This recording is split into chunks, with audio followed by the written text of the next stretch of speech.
Hey everybody, I'm Jeff Lambert. I want to thank you for tuning in to another episode of Rounders, a history of baseball in America.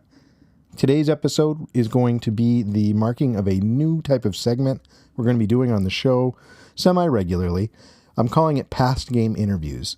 And the goal of this time is to be able to sit down with other individuals who are in baseball history and talk to them about what they're doing with their specific crafts.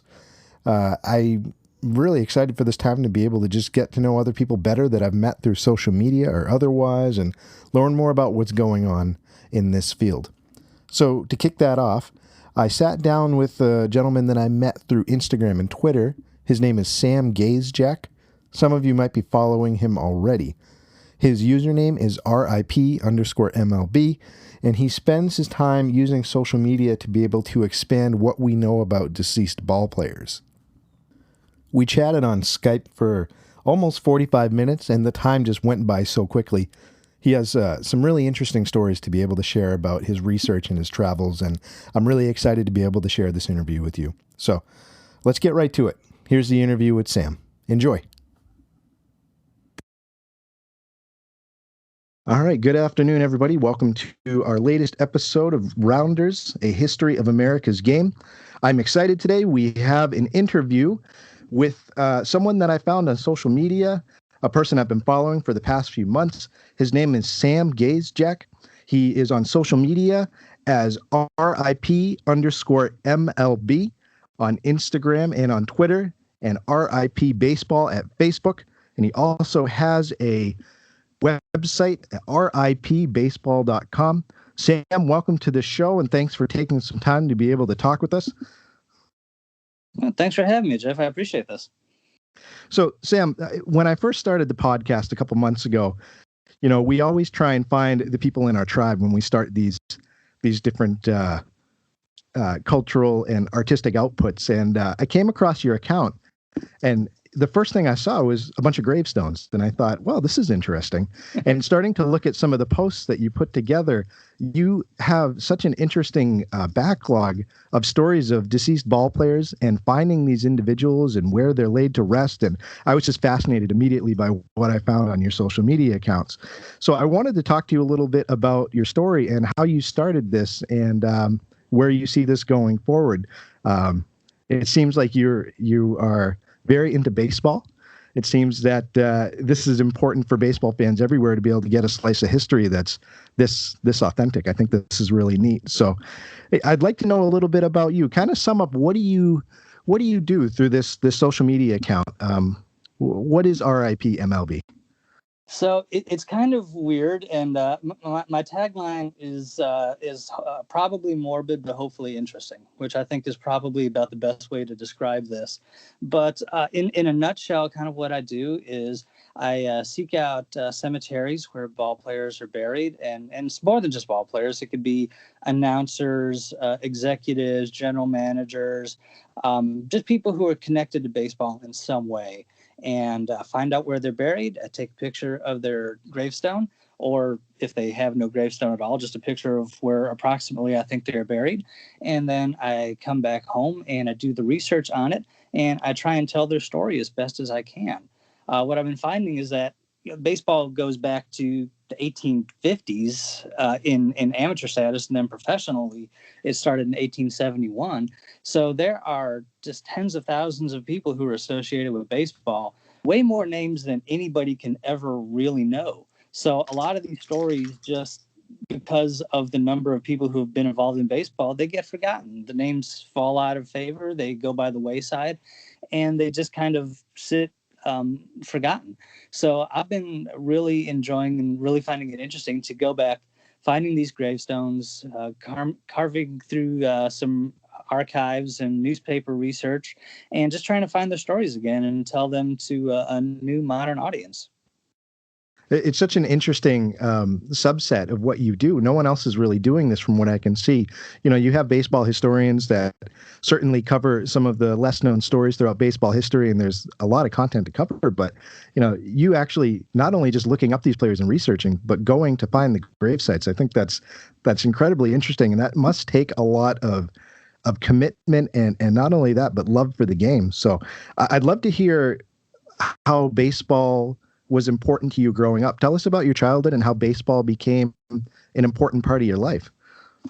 Well, I got into baseball in the early '80s. I grew up in Chicago on the north side, so by fate, I ended up becoming a Cubs fan, and just started. And I can still remember it now. Is that I just happened to be flipping through channels, and I found a Cubs were playing the Expos on WGN in Chicago, and I asked my grandfather what the game was, and he started explaining it to me, and who the Cubs were, and how when they were pitching, you've got to root for them to strike out the other team, and how when they were batting, you're rooting for them to get a walk, and I realized that this was the early '80s Cubs team, so asking them to get a base hit was probably a bit too much. So the walk was the best that we could hope for.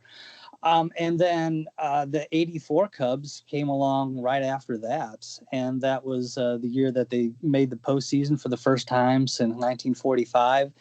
And they had the daily double of Dernier and Sandberg at the top, and Ron Say and Keith Moreland, Jody Davis. Harry Carey was doing the announcing, and this was in his prime. Harry Carey, before he became the caricature that you might know today. And it was just so easy to fall in love with that team and fall in love with baseball. And the '84 Cubs ended on a down note. They lost in the playoffs to the Padres. But I, not knowing my baseball history, was like, all right, well, they'll make it in the playoffs next year. And I, in my naivete, I had no idea what I was setting myself up for to start following the Cubs then. But that was kind of what sucked me in and what kept me. So I went to ball games whenever my mom would let me go, and watched them all the time on TV and follow them to this day as a diehard Cub fan. And just as a matter of doing so, started collecting baseball cards and following other players who weren't on my team. And then as I got into that, I started getting back into the baseball history a little bit and finding out more about the Hall of Fame and people who were some of the pioneers of the game. And so, just this whole current research only happened within about the last 3 years or so. But baseball has stuck with me since I was about 7 years old, and it's never really let go. And with your family, you said that you had a connection with your grandfather that really he brought you into the game and taught you the basics and built up that fandom for you. Did you find baseball as a unifying factor in your family, something that would bring you together on holidays and would come up at family events? Is baseball something that runs deep in your family? I probably got into it maybe a little bit deeper than most other people in my family, but there's a whole bunch of Cubs fans in my family. Oddly enough, I never actually was able to watch a baseball game with my grandfather because he had heart problems and high blood pressure. And watching the Cubs, and this was, they had mostly good teams, but mostly bad teams, but occasionally really great teams. Mm-hmm. And just watching a game would get him so worked up that he would have to go off into another room, put the Cubs game on this little Zenith handheld radio that he had, and he'd listen to the games that way until he could calm down enough. And he'd go back into the living room, watch the game with me, and then he would get nervous again and move away. So I've never watched a full game with him ever.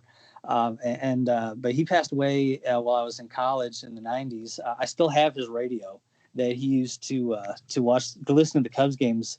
And when they won the World Series in 2016, I had his radio in my hand as the final out was made. So hopefully he got to hear that one.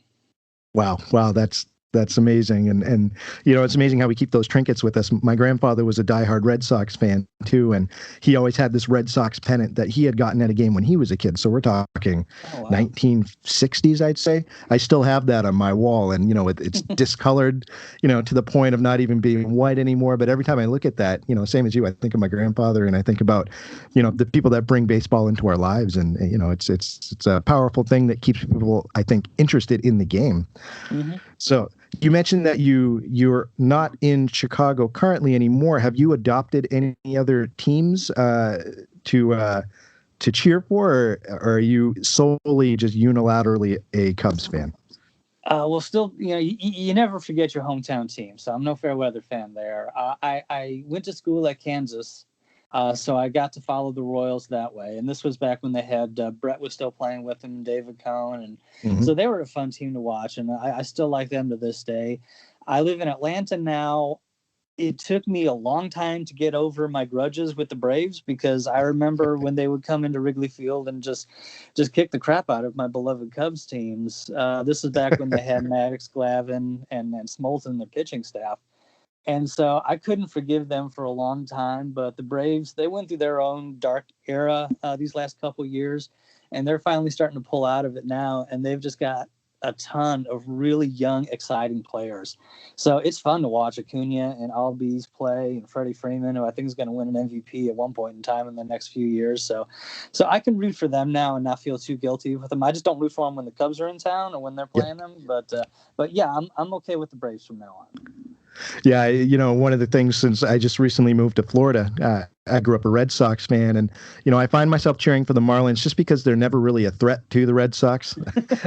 not only being in a separate league, but I always joke around with my brother-in-law that the Miami Marlins are the best farm team that the Red Sox have. They've helped us out so much over the years. But I can always count on cheap tickets down here, which is great, because Fenway, I mean, you're talking $50-$60 just for standing room seats. It's ridiculous. So you never forget your hometown team. I agree completely.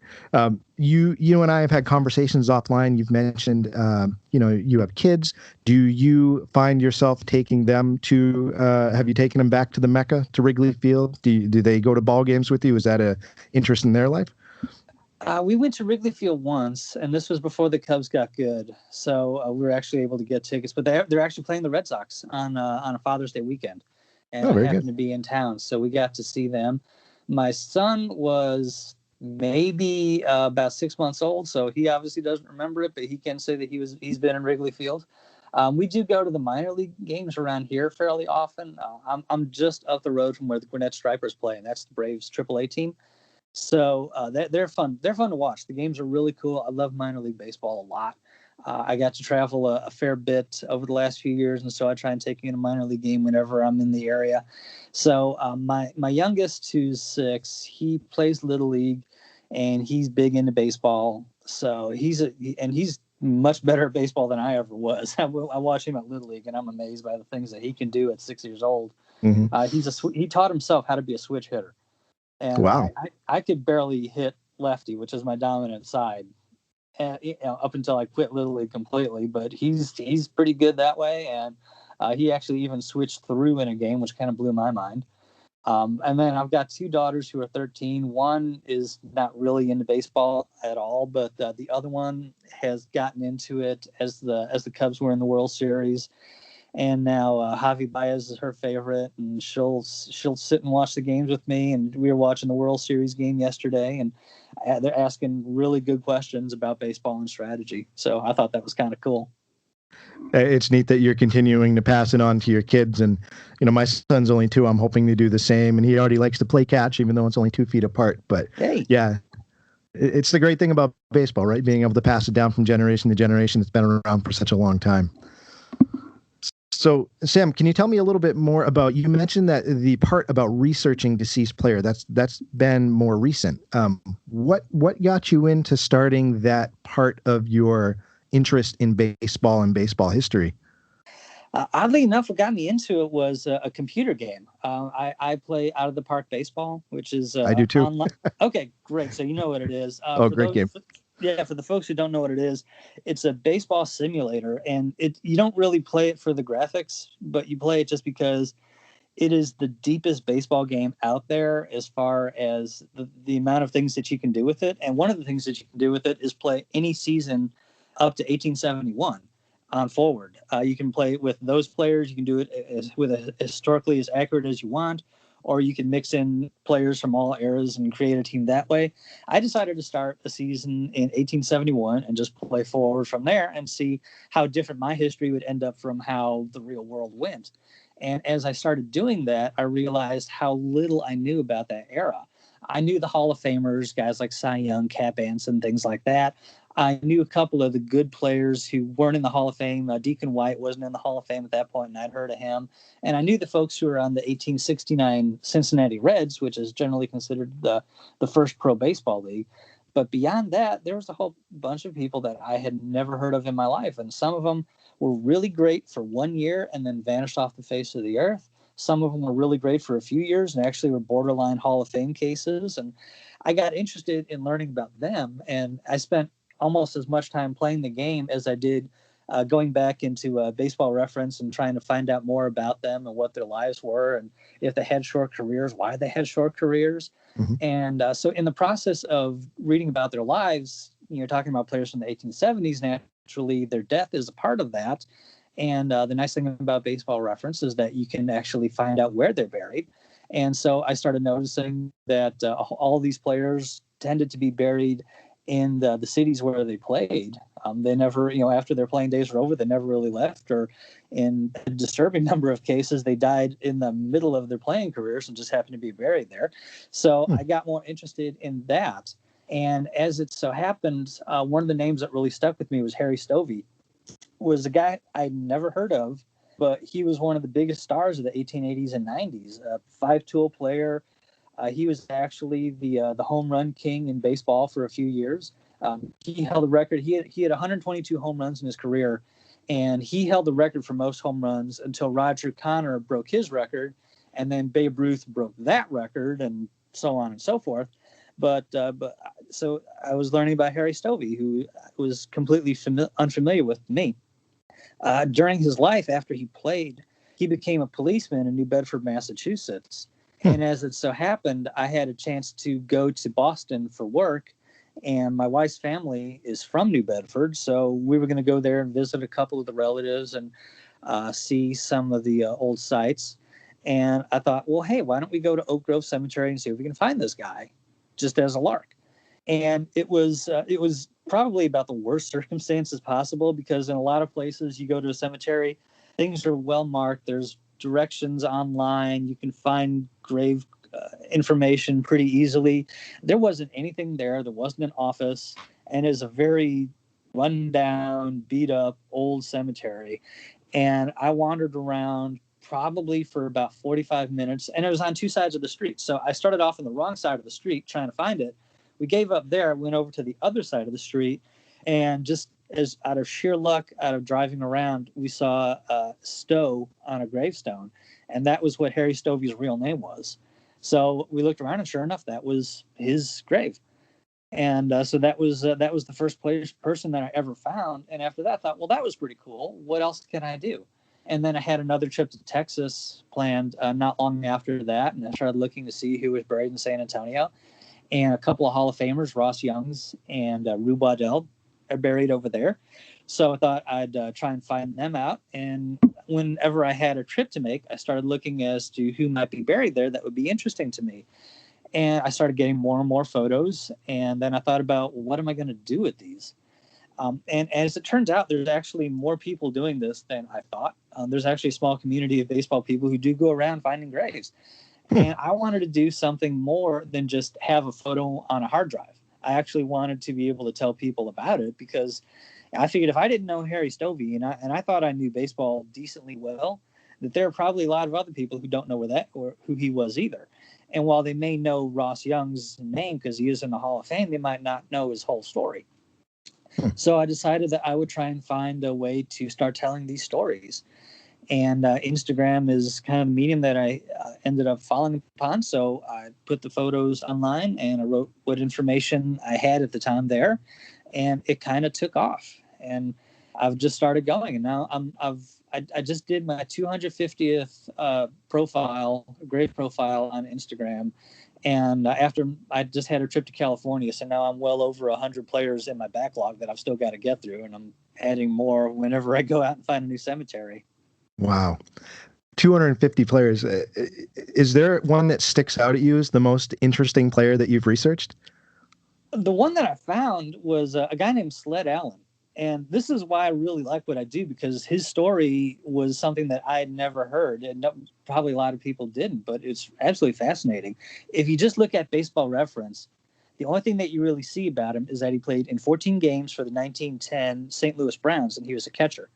And he hit 130, so he didn't really stick around very long. And then that was his only appearance in Major League Baseball. And then he died in 1959 in Lubbock. And if you don't do the research, that's where his story ends. I got intrigued enough by him to start looking into it, and I actually ended up writing his entire biography for SABR, Society of American Baseball Research. Wow. because I just thought it was that fascinating. But the Mhm. rest of the story is that Sled Allen was born in Missouri. He ran away from a farm to play baseball, drifted down to Texas, and that was where he made his name and got played well enough that he got noticed by the Browns and picked up. After he played there, he went back to Texas, went back to Lubbock, played a few more seasons, started managing a little bit. When he got a little too old to play, he became a manager of the Lubbock Hubbers, which was a semi-pro team that he founded, and they ended up winning a big semi-pro tournament in Denver with his help. When he wasn't doing that, he was booking wrestling matches in Lubbock. He was booking concerts in Lubbock, and that was how a lot of the early rock and roll stars came to Texas. I wrote in the bio that he's the guy responsible for bringing Elvis Presley and Gorgeous George to Lubbock, Texas, just not at the same time. Wow. And the cool thing about him, I'm a music writer as well when I can.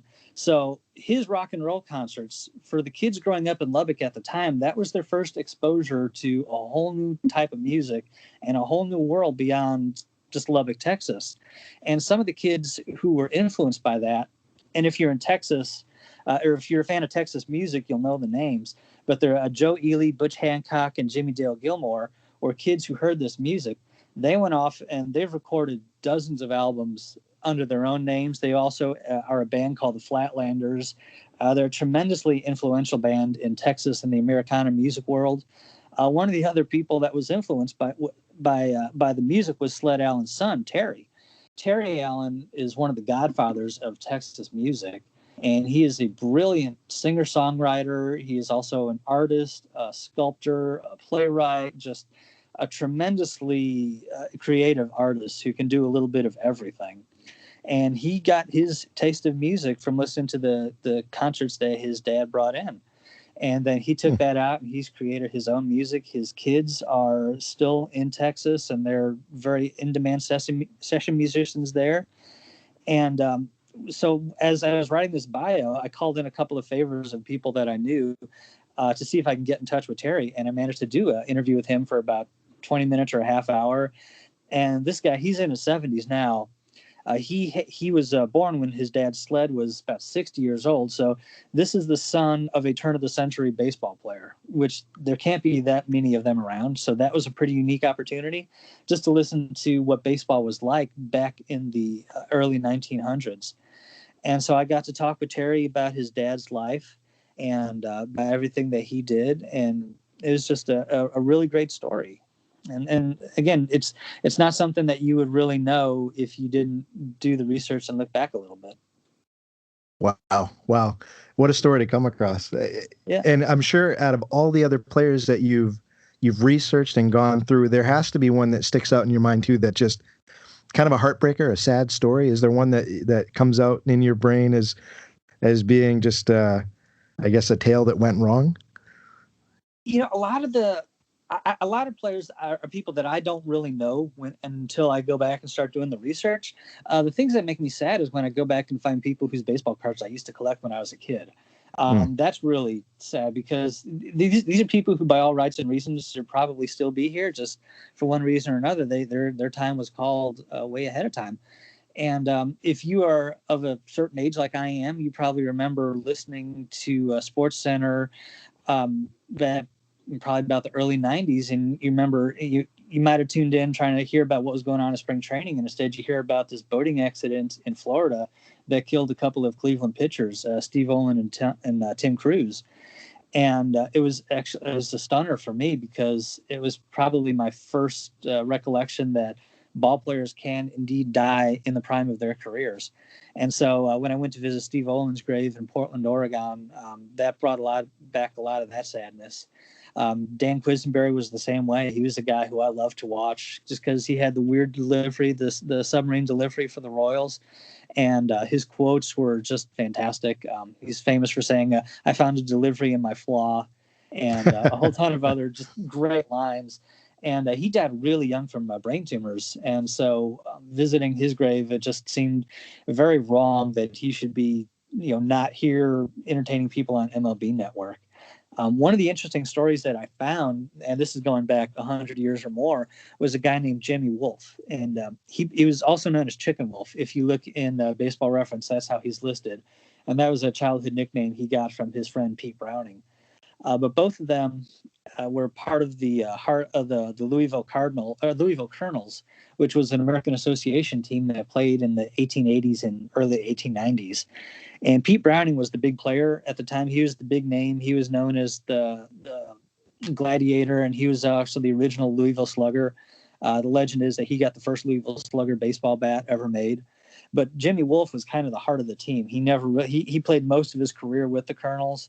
The one time they won the American Association Championship was the year that he had his career year. He hit over 360 that year. And he never probably really got the recognition he deserved during his career, but he was just one of these steady players. He played almost every day, got a ton of hits, just the heart and soul of the team. And I thought that was really great. So I looked into what happened after he played. He became a fireman in Louisville. And one day he was called out to a fire. And this was back when fire trucks were still horse and buggies.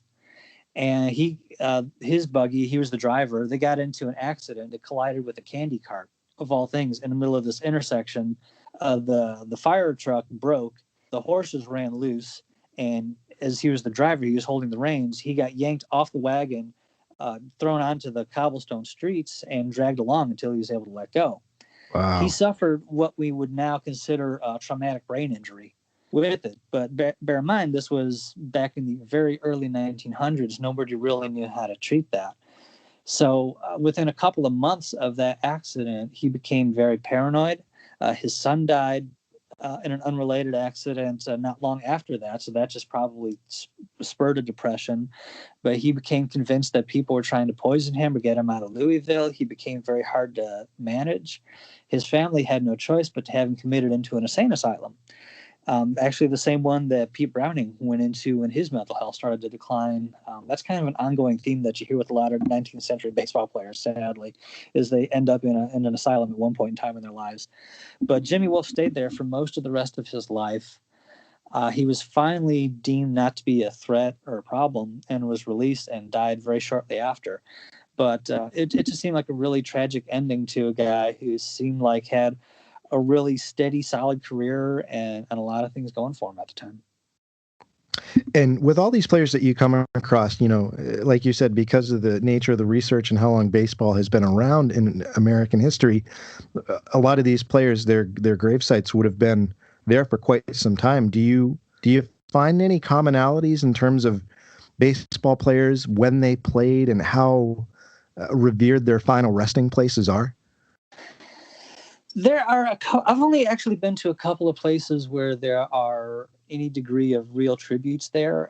Shoeless Joe Jackson is buried in South Carolina, and every picture that I've ever seen, he's got a ring of baseballs around his grave, and sometimes a couple of shoes there. And when I went there, I found a bunch of baseballs there. Up in Greenwood Cemetery in Brooklyn, Henry Chadwick, who was one of the very early writers of the game and a baseball pioneer, there was a bunch of baseballs scattered around his grave. Same with Alexander Cartwright, who was another one of the baseball pioneers. That was out in Oahu, Hawaii. But by and large, there's not too many fan-based tributes that I've seen. Most of the time, they don't even really have any indication on the graves that they were a baseball player at all. Occasionally, you'll see a ball or a mitt on a graveside. Dean Chance, who won a Cy Young Award, actually got a picture of the Cy Young Award on his stone. But for a long chunk of time, from probably about the 1930s or so to maybe the 1990s, gravestones really weren't that interesting. Back in the Victorian era, there were these massive marble sculptures, and you could have stirring tributes there, and they were really ornate and beautiful. And a couple of the people who died, Chris Von der Ahe, who was the owner of the Browns, and Harry Wright, who was another baseball pioneer, they've got life-size statues at their graves. And then you've got basically flat, kind of boring stones for about 80 years. And now for people who are starting to die, in contemporary times, we're getting back a little bit to where the graves are starting to get a little bit more ornate, and you can actually see ceramic pictures on the gravestones or etchings into the gravestones. Ricardo Ingram is not too. He played for the Tigers and was a longtime Twins coach before he died of a brain tumor, maybe about 10 years or so ago. He's got his picture in his baseball uniform on his grave, and that was a really neat remembrance. Have you ever heard from any family members of a player that you've profiled on social media, where you've taken a picture of the gravesite and said the backstory, and maybe a family or friend of that individual has contacted you thanking you or asking you for more information? Has that happened? Every now and again, I'll hear from people. The earliest I've heard back from was I did a profile on Dory Dean, who pitched in one season. He pitched in 1876, and I heard back from a woman who would have been a great, maybe another great even relation. I didn't really get too much information from her, but just it was neat to hear that someone could trace back their family history that far back. When I wrote the story on Sled Allen, I actually got some really nice emails from Terry saying that I gave him a bunch of information that he didn't even know about his dad. So that was pretty cool to have that. What I also do for some of these social media sites is I write obituaries for people who pass away currently, just because I don't like going back and reading about a player and then finding out, oh man, he died. I didn't even know that. Nobody even said anything. So I try and write obituaries up just to put notice out for anybody who might have followed that player. And I've heard from a couple of people whose obituaries I've written, just thanking me for keeping their husband's memory alive or for saying nice things about their dad. So that makes me feel glad that, maybe I can help comfort their loss a little bit. Yeah, I can imagine that's got to be a great tribute to someone who loses a loved one. And baseball isn't who someone is, but it's often something that they do, and to have that part of their life remembered. And I think that's a great tribute for family members. That's awesome. With this overall journey that you've taken, Sam, you must have met some really interesting people along the way so far. People that you mentioned that you've met other people that go to grave sites and take photographs of deceased ball players and profile a little bit of their careers. Are there any other individuals that you've met, relationships you've formed from beginning this hobby? Yeah, I've had some emails from a few interesting people, and like I said, it is interesting that there are other people who are doing this too. There's someone down in Arkansas, Dr. Fred Worth. He's a professor there, and he's probably been to more grave sites than anybody on the planet as far as baseball relations go. He's been to thousands of them, and this includes minor leaguers, umpires, Negro leaguers. You name it, he's probably been there. And he's helped me locate a couple of people that I've struggled with. I've helped him locate a couple of people who are in the Georgia area that he might not have known about. One of them, like Skip Carey, who was the announcer for the Braves for a long time, he's falsely noted on Find a Grave as being cremated and having no gravestone. He's actually buried not too far from where I am. So I went down there, took a couple of pictures, recorded the coordinates, and passed those along to Dr. Worth. I wrote a bio on James White Davis, who is another baseball pioneer from the 1860s, and I because I felt like it and wanted to be stupid, I CC'd John Thorne, who's the official historian of Major League Baseball, in my tweet about that. And he actually wrote back and complimented my piece, pointed out a couple of factual errors that I included. And some of that was just I have a very short amount of space in Instagram with which to write a full biography, so I have to truncate things, and sometimes I get facts wrong with that. But he corrected me with a couple of things. I made some changes. I brought to his attention what I think of as might be the first ever Old Timers game that was ever hosted, and this is back in the 1870s. So, Old Timers games have been around almost as long as baseball is itself. Wow. But so I sent him a notice about that game that he wasn't familiar with, which I thought was pretty cool because, if anybody knows everything about baseball, it's probably John Thorne. So to find something that he wasn't familiar with was pretty interesting for me and pretty cool. Now you've also mentioned on social media that you're thinking of branching out a bit more outside of social media, that you're going to be starting a blog. Tell us a little bit about that. Why did you decide to start this? What can your your followers hope to see now that you're expanding what you do? Well, it's in its infancy right now. It's ripbaseball.com. So you can go there and check it out now. There's only about maybe 10 or 11 posts on there right now. So it is very much new. I'm still working out the bugs on it, but it's up there. What I found when I started doing this is that all the research materials that I really had was Baseball Reference and some of the other baseball statistical websites and whatever contemporary articles I could find on Google. And as I started doing this, I started finding more and more research materials, started subscribing to newspapers.com so I can get some archives back that way. As I found more research, I found more stuff to write about.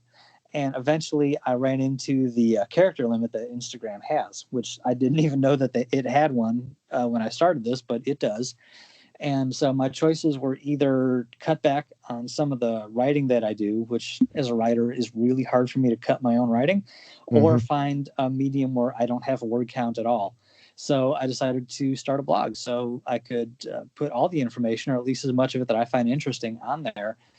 So if you go onto Instagram, I still write right up to the word limit that I can, or the character count, to the point that I'm abbreviating things where I can, just so I can squeeze in an extra 3 words at the end of a sentence. But then if you go to my websites, I've got it all on there, and probably a bunch more that I didn't have room for on any social media site. So if you want to get the basic grasp, you can go to Instagram. And if you want to get the full story, or at least as much as I can tell, probably about 1,000 words, give or take, that'll be on my blog. Very good. And just to circle back around again, for people who may not be familiar with your work but would like to look for you on social media, you are available on Twitter and Instagram at RIP_MLB. Tell us a little bit about your Facebook page, and it's a little bit of a different naming. How can people follow you on Facebook if they want to do that? So Facebook, I've got a page on as RIP Baseball. Apparently, Facebook did not like me using the MLB abbreviation, so I just had to go with RIP Baseball there, and I like that. It ended up fitting pretty well, so I ended up naming my blog that too. So Facebook is facebook.com/RIP Baseball, and the blog is ripbaseball.com. Very good. Great. So I'd encourage anybody listening to the episode, take a minute, go visit Sam on his social media pages, stop by his website. I love getting new posts from him on a regular basis. What he does is just incredibly interesting.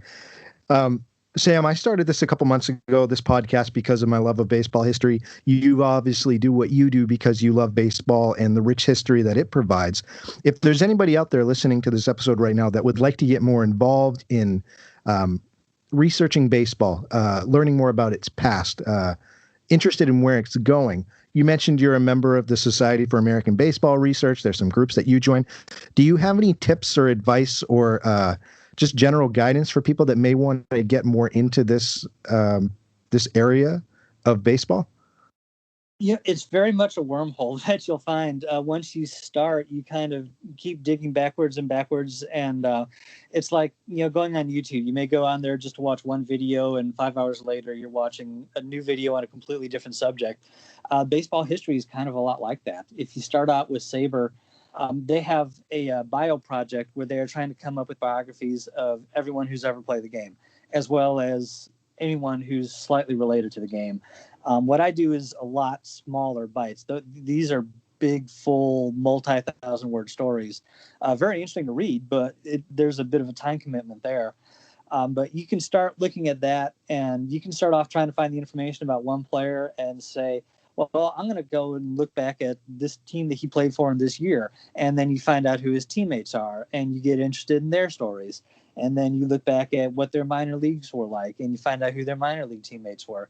So, you can start by trying to, learn a little bit more about Mike Trout now. And if you click back far enough, you can find yourself looking at stories about Babe Ruth's roommate from the 1927 Yankees and things like that. So just let it take you where it will. And there's a lot of interesting stories out there. There have been about 19,000 plus players who have ever played a major league game. And that's not even including the people like in the Negro Leagues who never had a chance to play the game, people in the All-American Girls Professional Baseball League, minor leaguers, people who played before baseball was even professional baseball, and they've all got really neat stories. And it takes a little bit of work sometimes to dig these stories out, but it's almost always worth it. I agree. I think that one of my most popular podcast episodes that I've done just up until this point was profiling Jackie Mitchell, who was a female player who played semi-professional ball and was the first pitcher to strike out Babe Ruth and Lou Gehrig back to back. And it was so hard to find any information on her. And it really wasn't up until the 1970s that she even started getting any publicity for what occurred. And just finding those stories, it's so neat to be able to discover an individual who may have accomplished something, but didn't get their due diligence, didn't get the due credit that they should get. And bringing those stories to light, I think baseball fans appreciate. And I think what you do and what I'm certainly trying to do, it's a valuable part for baseball fans to take part in. And I think that's where I wanted to end with you, Sam. I wanted to just overall get your thoughts on why you do what you do. Why should baseball fans care about paying attention to its past players? Well, I don't know that this is necessarily for everybody. I mean, there's a lot of casual fans who just want to look on the box scores online, see how their team's doing, and that's it, and that's great. If you're interested in more, like I said, there's more than 19,000 people who have ever played the game, more than one person could ever realize. So inevitably, there are stories that get forgotten, stories that are just lost in newspaper archives, but that doesn't mean that they're not interesting. So what I try and do, and what I hope people appreciate, is that for a few minutes, you can take a look at a story that I wrote about a player that you never heard of, who maybe only played a couple of years in the 1930s, or who maybe only pitched one game in 1893, and find out a little bit more about what the game was like, who his teammates were, just learn a little bit more about baseball that you didn't know before you started reading. And I don't mean for it to be a whole time commitment. I just try and keep it pretty short so that you can read it, you can get a 5-minute history lesson and add that to your knowledge base. And hopefully it just adds to a greater appreciation for the game, of where it's been, where it is now, and hopefully where it's going in the future. Sam, I want to thank you for taking time to come on the podcast and talking to everybody about what you do. And I wish you all the best, and I will be watching as a fan. This was fun, Jeff. Thanks for letting me ramble. I appreciate it. Absolutely. It's been fun.